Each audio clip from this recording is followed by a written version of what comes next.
Hello friends, कैसे हो आप लोग। उम्मीद करता हूँ बढ़िया हो। देखिए, काफ़ी समय बाद आपसे मुलाकात हुई है। कुछ वजह थी इसलिए मैं वीडियो नहीं बना सका। चलिए आज से भी स्टार्ट करते हैं। देखिए, आज आपके लिए लेकर के आए हैं हम करंट अफेयर्स की वीडियो। और करंट अफेयर्स में जो है आपका 22 से लेकर के 25 मई तक करंट अफेयर है।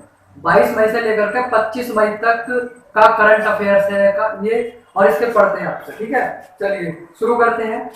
देखिए, तो सबसे पहला क्वेश्चन आपका ये है। और हाँ, देखिए इसको नोट डाउन करते रहना। वीडियो देखनी है आपको, और वीडियो देखने के बाद देखते देखते आपको नोट डाउन करना है इसको, क्योंकि इसको याद करने से आपको फायदा होगा। वीडियो देखने से खास कोई याद नहीं पाएगा, ठीक है। तो इसको नोट डाउन करना बहुत ही मोस्ट इंपोर्टेंट करंट अफेयर है। और आने वाले एग्जाम में इनमें से एक नए क्वेश्चन जरूर, जो आपकी सीरीज चल रही है उसमें से जरूर आपका क्वेश्चन पुट अप होगा, क्योंकि मैंने 4-5 वीडियो पहले अपलोड कर दी है। और ये आपकी जो करंट अफेयर्स की लगभग 7वीं वीडियो है, तो देखते रहिए। और हाँ देखिए दोस्तों, इन वीडियो में जो भी आपको कमी दिखाई दे, आप कमेंट करके बताइए। आवाज की प्रॉब्लम है या थोड़ी क्लियरिटी की प्रॉब्लम है, तो आप हमें कमेंट करके बता सकते हैं।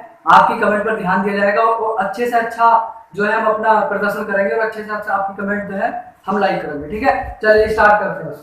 देखिए, सबसे पहला है क्वेश्चन हमारा, हाल ही में हाइड्रोक्सीक्लोरोक्वीन HQ के ट्रायल पर रोक लगाई। देखिए, एक वैक्सीन है। ये वैक्सीन जो है कोविड-19 के संक्रमण से बचने के लिए जो है इसको बनाया गया था। और अभी हाल ही में इसको जो है इसके ट्रायल पर रोक लगा दी गई है। और कौन सी संस्था ने रोक लगाई है? WHO ने। देखिए, विश्व स्वास्थ्य संगठन ने इस पर जो है रोक लगा दी। वजह क्या रही इस पर रोक लगाने की? वजह ये रही कि जब इस वैक्सीन का ट्रायल किया जाता है, तो इस वैक्सीन का ट्रायल किसी मनुष्य पर किया जाएगा, और उस मनुष्य पर जो है ना इसका खतरा बढ़ने की उम्मीद हो जाती है। यानी कि अगर इसको किसी के ऊपर ट्रायल करेंगे, तो ट्रायल में उस व्यक्ति की मृत्यु भी हो सकती है। तो इसको देखते हुए विश्व स्वास्थ्य संगठन ने जो है इसके ट्रायल पर जो है नामंजूरी दे दी है। तो क्वेश्चन आपसे बनेगा कि बताइए कौन सी संस्था ऐसी है जिसने कोविड-19 संक्रमण वाली वैक्सीन पर प्रतिबंध लगा दिया है? तो वो हमारी संस्था कौन सी है? WHO है।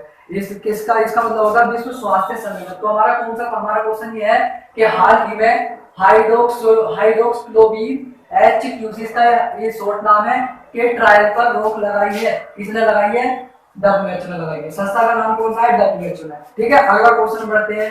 देखिए, अगला क्वेश्चन है, आईटी मंत्रालय ने किस ऐप देखिए आईटी मंत्रालय ने किस ऐप पर भारतीय मौसम विज्ञान विभाग की सेवाओं को एकीकृत किया? ये ऐप बनाया है। इसका मतलब ये है कि एक तो आईटी मंत्रालय है और दूसरा हमारा भारतीय मौसम विभाग है। इन दोनों ने मिलकर के एक ऐप बनाया है जिसका नाम है उमंग। उस उमंग ऐप के जरिए क्या होगा, ये दोनों अपनी सेवाओं को इकट्ठा करके जो है जन जन तक आपको पहुंचाएगा। ठीक है, ये ऐप का नाम क्या है? आपका उमंग ऐप का नाम है। और क्वेश्चन आपका ये है कि आईटी मंत्रालय ने किस ऐप पर भारतीय मौसम विज्ञान की सेवाओं को एकीकृत किया है? तो वो ऐप आपका उमंग नाम से एक ऐप बनाया है, जिसमें दोनों संस्थाएं मिलकर के काम करेंगी। ठीक है, कौन सी? एक तो आईटी मंत्रालय और दूसरा भारतीय मौसम विभाग संस्था। ये दोनों संस्थाएं जो है आपकी मिलकर के काम करेंगी। और वो एप्लीकेशन कौन सा है आपका? वो एप्लीकेशन आपका उमंग। एप्लीकेशन का नाम भी पूछ सकता है या दो संस्थाओं के नाम पूछ सकता है कि कौन सी संस्था मिलकर के काम करेगी। याद रखना, कौन सी? एक तो आईटी मंत्रालय और दूसरी भारतीय मौसम विभाग। कौन से ऐप पर काम करेगी? उमंग ऐप पर काम करेगी। ठीक है, उमंग ऐप पर काम करेगी। अगला है, देखिए, संयुक्त राष्ट्र संघ ने कोविड-19 के खिलाफ लड़ने के लिए कुडोल पहल चलाया। अच्छा, कुडोल पहल का संबंध किस राज्य से है? आपका मणिपुर राज्य से है। आपसे क्वेश्चन दो तरीके से बनेगा, पूछेगा बताइए अभी जो है हाल ही में संयुक्त राष्ट्र संघ ने किस पहल को लॉन्च किया है? तो आपका जवाब होगा कुडोल पहल को। या ऐसा पूछ सकता है कि बताइए संयुक्त राष्ट्र संघ ने कुडोल पहल का संबंध कौन से राज्य से रखा है? तो ये रखा है आपका मणिपुर राज्य से। दो क्वेश्चन यहाँ से बनने वाले। कुडोल पहल का संबंध किससे है? मणिपुर राज्य से है। और इसको जो है ये किसके लड़ने के खिलाफ है? किसके लड़ने के लिए बनाई गई है? ये कोविड-19 से लड़ने के लिए बनाई गई है। कौन सी संस्था ने बनाई है? तो संयुक्त राष्ट्र संघ ने बनाई है। 3-4 क्वेश्चन ऐसे पुटअप हो जाएंगे। ठीक है, चलिए अगला क्वेश्चन पढ़ते हैं। देखिए, अगला क्वेश्चन है, मशहूर खिलाड़ी बलबीर सिंह का भी निधन हुआ है। देखिए, कल के शायद 26-27 के अखबार में था ये, और उसमें बताया गया था, अखबार में दिया गया था कि बलबीर सिंह का निधन हो गया है। और बलबीर सिंह कौन से खेल से संबंधित है? तो वो हमारे हॉकी खेल से संबंधित है। ऐसा पूछा जाएगा, बताइए बलबीर सिंह का संबंध है। 4 ऑप्शन आपके पास मिलेंगे, तो आपका ऑप्शन कौन सा होगा सही? हॉकी, हॉकी होता है, ठीक है। तो बलवीर सिंह का जो है किस किस खेल से संबंध रहा है, हॉकी से। उन्होंने कई सारे राष्ट्रीय पुरस्कार जीते, राष्ट्रीय पुरस्कार जीते हैं, ठीक है। अगला देखिए, चांद की कृत्रिम मिट्टी बनाने का पेटेंट तैयार किया है। अच्छा, चांद पर जो मिट्टी पाई जाती है, लाल कलर की मिट्टी पाई जाती है, तो उस लाल कलर की मिट्टी, चांद जैसे मिट्टी बनाने का जो है एक पेटेंट तैयार किया गया है, एक मिश्रण तैयार किया गया है। और वो मिश्रण जो है वो किसने तैयार किया, कौन सी स्पेस एजेंसी है, वो है इसरो। इसरो ने जो है इसका पेटेंट तैयार किया है। पूछेगा आपसे कि चांद की कृत्रिम मिट्टी बनाने का कौन सी संस्थान है इसका पेटेंट तैयार किया है, तो इसरो ने इसका पेटेंट तैयार किया है, ठीक है।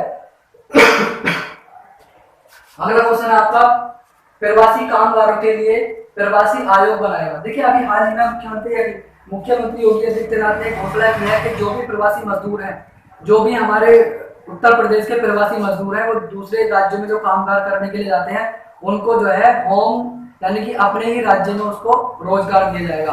इस रोजगार देने के लिए इन्होंने एक आयोग बनाया जिसका नाम है प्रवासी आयोग। तो ये भी पूछ सकता है कि बताइए कौन सी राज्य सरकार ने अभी हाल ही में प्रवासी आयोग बनाया है, तो उत्तर प्रदेश सरकार ने बनाया है। यह पूछ सकते हैं कि बताइए प्रवासी आयोग कौन सी मतलब किस चीज से संबंधित है, तो ये प्रवासी आयोग जो है ये रोजगार से संबंधित रखता है, ठीक है। तो क्वेश्चन आपका यह है, देखिए प्रवासी कामगारों को प्रवासी यानी कि प्रवासी कामगारों के लिए प्रवासी आयोग बनाया किसने, उत्तर प्रदेश सरकार से। ये इससे ये होगा कि जो दूसरे राज्य में हमारे उत्तर प्रदेश के लोग काम करने के लिए जाते हैं उनको बढ़ा दिया गया है। अब वो जो है ना दूसरे राज्य में काम नहीं करेंगे, उनको अपने ही राज्य में काम दिया जाएगा। और वो किस आयोग के तहत दिया जाएगा, वो प्रवासी आयोग के तहत दिया जाएगा, ठीक है। अगला क्वेश्चन है आपका, विश्व बैंक ने किसे दक्षिण एशियाई जलवायु परिवर्तन और आपदा प्रबंधन बनाया है। देखिए एक बार वो सुन लीजिए, विश्व बैंक ने किसे दक्षिण एशियाई जलवायु परिवर्तन और आपदा प्रबंधन बनाया है, इसका नाम है आवास झा। एक व्यक्ति का नाम है आवास झा, इनको जो है जलवायु दक्षिण एशियाई की जो जलवायु परिवर्तन होता है उसका जो है इसको हेड बनाया है, इसका प्रबंधन निदेशक बनाया गया है, नाम है इसका प्रवास झा। अगला है देखिए, हाल ही में ताइवान की दूसरी बार राष्ट्रपति बने, यानी कि हाल ही में ताइवान के दूसरी बार राष्ट्रपति कौन बने हैं, इनका नाम है Sai Ing Wen, Sai Ing Wen. देखिए पिछली बार भी कौन थे हमारे, यही व्यक्ति थे ताई इंग वेन। और दूसरी बार अभी हाल ही में चुनाव हुए हैं, तो दूसरी बार इन्होंने जो है 70 पार्टी ने अपनी जीत हासिल की है और इसका नाम क्या बना है, साई इंग वेन। तो ऐसा पूछेगा, बताइए हाल ही में ताइवान के दूसरी बार राष्ट्रपति कौन बने हैं, तो साई इंग वेन बने हैं। अगला क्वेश्चन ये है, लॉकडाउन की वजह से कार्बन उत्सर्जन में कमी आई। देखिए क्या हुआ, लॉकडाउन की वजह से जो है सारा ट्रैफिक रुका है, पूरे विश्व का ट्रैफिक रुका है और जो फैक्ट्री वगैरह सारी रुकी पड़ी है। तो इससे क्या हुआ, इसमें ग्लोबल वार्मिंग की वजह से मतलब ग्लोबल वार्मिंग घटेगी और प्रदूषण भी घटेगा। और प्रदूषण घटकर क्या होगा, अपनी जलवायु जो है बहुत ही स्वच्छ और सुंदर हो जाएगी, ठीक है। तो इसका एक अनुमान लगाया गया है कि पहले के मुकाबले कितनी घटी है, कितने की कमी आई है, तो 17% की कमी आई है। पूछेगा कि लॉकडाउन की वजह से बताइए जलवायु में कितने प्रतिशत की कमी आई है, तो आई है आपकी 17% की। कार्बन उत्सर्जन यानी कि जलवायु में जो कार्बन उत्सर्जन होता है धुएं से, कार्बन मोनोडाइऑक्साइड से या आपके जो सल्फर डाइऑक्साइड जो उनका कार्बन उत्सर्जन होता है उसके उत्सर्जन में कमी आई है। वो कमी कितने परसेंट आई है आपकी, 17% आई है। अगला क्वेश्चन आपका ये है, पीपीई किट बनाने वाला दुनिया का दूसरा सबसे बड़ा देश कौन बना है, तो हमारा भारत बना है। देखिए क्वेश्चन कितना बढ़िया है, कितना इंपॉर्टेंट क्वेश्चन है। जो हमारी कोविड-19 से संबंधित किट बनाई गई थी जिसका नाम है पीपीई किट, उसका क्या मतलब है, डॉक्टर लोगों को सप्लाई की गई थी। डॉक्टर लोग इसको पहन करके लॉकडाउन जो है उनका कोरोना पीड़ितों का इलाज कर रहे थे। तो इसको बनाने वाला दुनिया का दूसरा सबसे बड़ा देश कौन बनाया है, वो बना हमारा भारत देश, ठीक है। तो क्वेश्चन पूछेगा, बताइए पीपी किट बनाने वाला दुनिया का दूसरा सबसे बड़ा देश कौन सा है, तो आपका कौन सा, अपना भारत, प्यारा भारत है।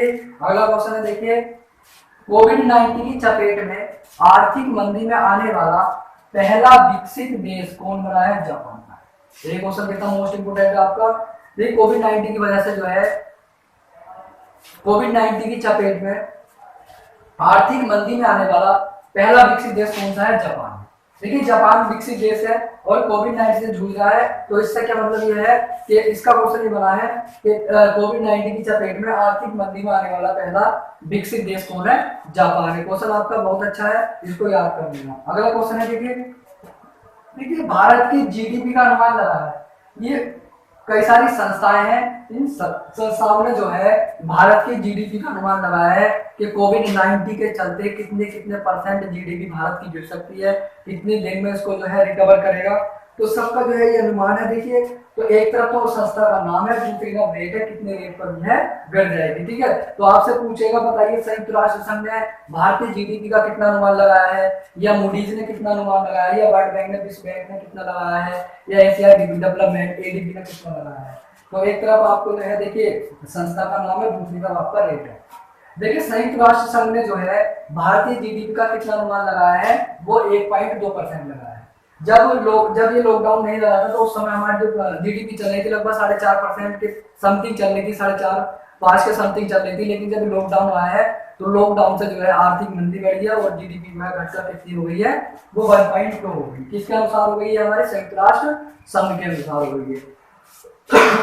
अगला है देखिए, अगला है मूडीज। ये भी एक संस्था है, ये भी क्या करती है, देशों के जो है ये जीडीपी का अनुमान लगाती है। तो भारतीय जीडीपी का इसने अनुमान लगाया है 0%। क्वेश्चन बन सकता है अगर पूछेगा मूडीज के अनुसार भारतीय जीडीपी कितने परसेंट है, तो 0% है। और देखिए वर्ल्ड बैंक ने कितना लगाया है, 1.5 से लेकर के 2.8 पर। और एडीबी ने, एशिया डेवलपमेंट ने कितना लगाया, 4%। तो या तो आपसे मिलान करने के लिए दे देगा, एक तरफ संस्था का नाम, दूसरी तरफ जो है आपका रेट दे देगा कि किसके अनुसार कितना रेट है।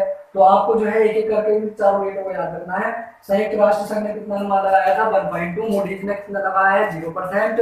और देखिए वर्ल्ड बैंक ने, विश्व बैंक ने कितना लगाया आपका, 1.5 से लेकर के 2.8% तक। और देखिए एडीबी ने इसने लगाया है 4%। अगला देखिए विश्व, अच्छा मैंने कुछ दिवस लिखे हुए हैं यहाँ पर, जो मई के महीने में मोस्ट इंपोर्टेंट दिवस आए हैं उन पर भी चर्चा कर लेते हैं। ठीक है, अब देखिए क्या होगा। पहला हमारा है विश्व दूर संचार दिवस। ये मनाया गया था 17 मई को। अभी हाल ही में इसको 17 मई को मनाया गया है। और इसकी जो शुरुआत हुई थी वो कब से हुई थी, 1865 से इसकी शुरुआत हुई थी।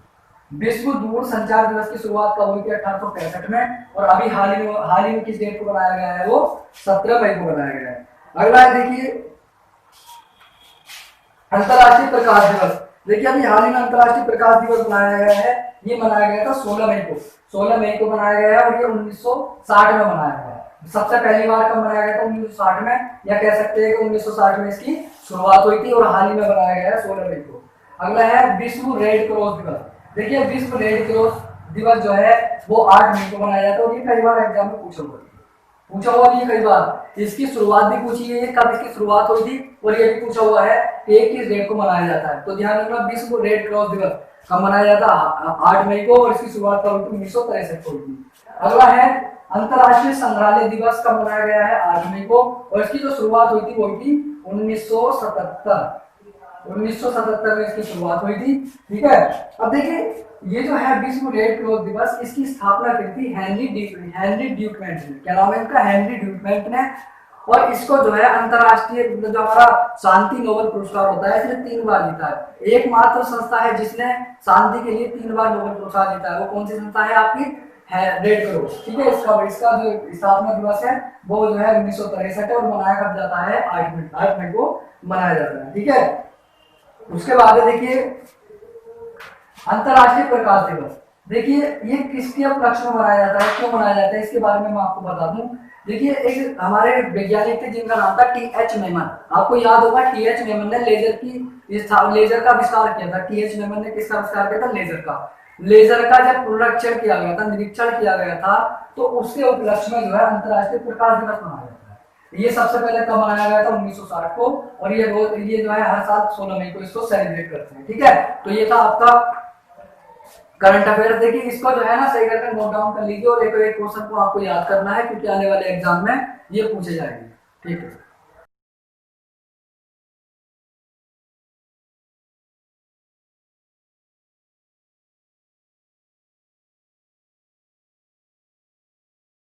चलिए अगले क्वेश्चन की तरफ बढ़ते हैं।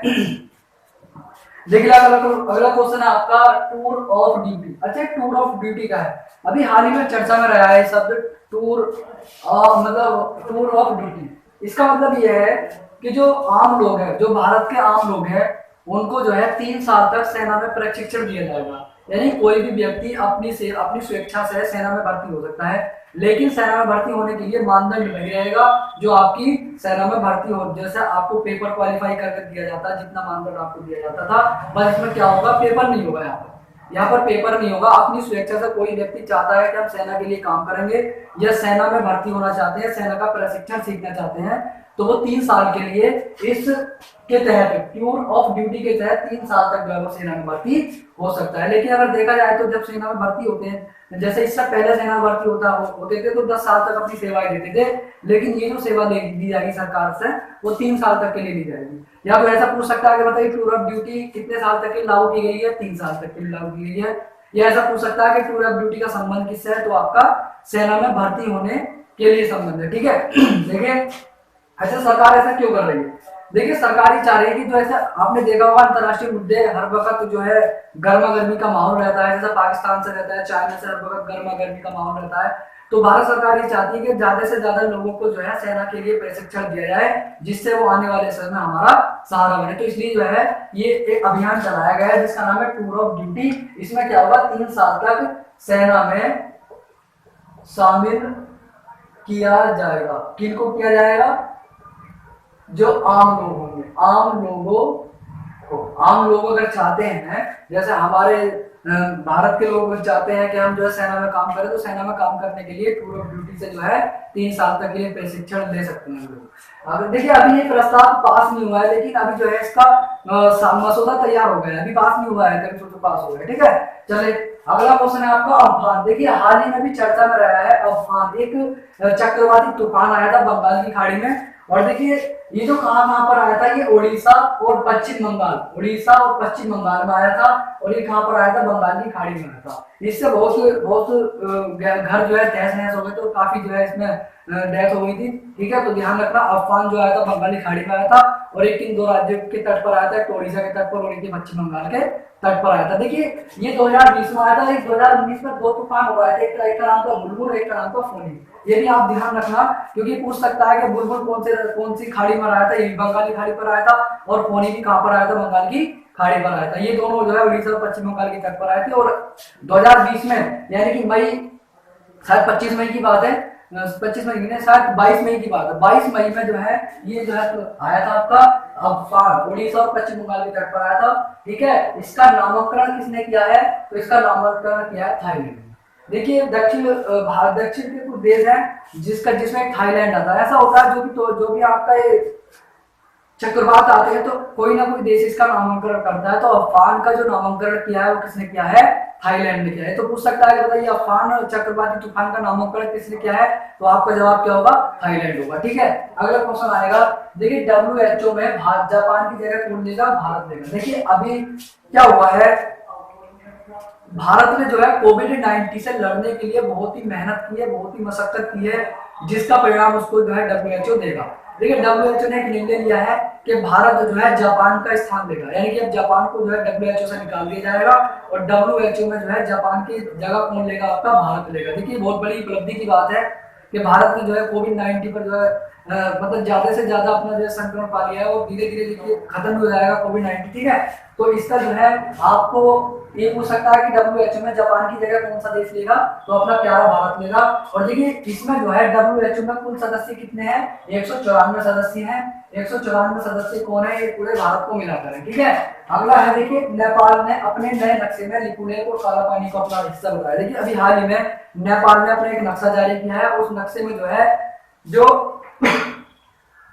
उत्तर प्रदेश से सटे हुए जिले, नेपाल से सबसे लंबी सीमा उत्तर प्रदेश बनाता है। ठीक है, तो उत्तर प्रदेश से थोड़ा उत्तराखंड में लगा हुआ है, तो उत्तराखंड में जो है लिपुलेख और काला पानी आता है, तो वो जो है नेपाल ने उसको अपना हिस्सा बताया। अभी हाल ही में उन्होंने नक्शा जारी किया था, उस नक्शे में जो है लिपुलेख को और काले पानी को नेपाल ने अपना हिस्सा बनाया है। लेकिन देखिए अभी हाल ही में जो है 8 मई को जो है भारत सरकार ने लिपुलेख से लेकर के धारालूचा तक जाने वाले मार्ग का उद्घाटन किया था। इसको देखते हुए जो है नेपाल ने एक्शन लिया है, नेपाल ने इसको अपना हिस्सा बनाया है। ठीक है, तो पूछ सकता है कि बताइए लिपु लेक कौन से राज्य में आता है, तो ध्यान रखना उत्तराखंड में आता है। काला पानी भी कहां पर आता है, उत्तराखंड में आता है। ठीक है, तो अगला है देखिए हमको, ये बहुत चर्चा में इस समय। हमको ये जापानी मोहर है, ये प्लास्टिक की और जो है लकड़ी की मोहर है। इसमें क्या होता है, ये सरकारी मोहर है, जापान की सरकारी मोहर है। इसको जो है बदलने का निर्णय लिया गया है अभी हाल ही में जापान सरकार के द्वारा। ये हमको मोहर को जो है बदलने का निर्णय लिया गया है, इसलिए चर्चा में है। तो ध्यान रखना, हमको मोहर का संबंध किससे है, जापान से है, और जापानी मोहर कहलाती है। ठीक है, तो दोस्तों आज के लिए इतने बहुत है। देखिए आप जो है इसको नोट डाउन कर लीजिए और ज्यादा से इसको लाइक करिए, सब्सक्राइब करिए, शेयर करिए। देखिए कोई भी अगर वजह हो आपकी, कोई भी अगर इसमें कमी हो तो हमें बताइए, इसको कमी को पूरा किया जाएगा। ठीक है, अच्छी से अच्छी वीडियो आपके लिए लाई जाएगी। और देखिए अभी जो है आपकी एक सीरीज और स्टार्ट हो गई जिसका नाम है मॉडर्न हिस्ट्री, वो सॉरी मिडिवल हिस्ट्री पढ़ाई जाएगी। एक लेक्चर मिडिवल हिस्ट्री का होगा और एक लेक्चर आपका करंट अफेयर्स का होगा। ठीक है, तो पढ़ते रहिए देखिए, और इस चैनल को सब्सक्राइब कर दीजिए और लाइक करिए। Thank you so much for watching video.